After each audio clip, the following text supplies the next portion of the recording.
year and a new season. So welcome to the new year, family. It is springtime, time for all the flowers and trees to blossom, time for the animals to come out of hibernation. It is also time for Easter for all of the Christians that celebrate Easter. And for those who don't celebrate Easter, but maybe you come from a pagan background, or you come from a spiritual background, but not necessarily religious, you may celebrate Estre, who is the goddess of fertility. That is in alignment with all the stars and the moons and the planets, how they line up one by one and welcome in the new year. This is why the Romans actually put the resurrection of Christ, the celebration of it, around this time, because some of the so-called pagans were actually worshiping the goddess fertility Estre or Ishtar or Isis around this season, because the goddess of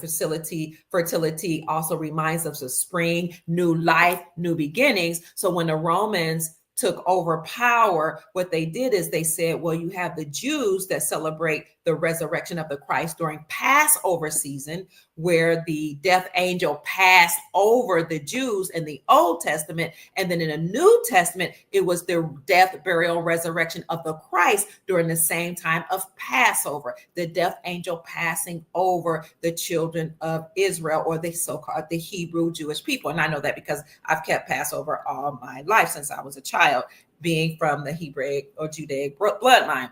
So you have the Jews that celebrated Passover. You have the so-called pagans, or those that weren't necessarily religious, who honored and venerated the goddess of fertility, Estre and Ishtar, at the same time. And then you have the Christians who venerated or honored also the death, burial, resurrection of the Christ. So we are burying the old with the coldness and the winter time. We're getting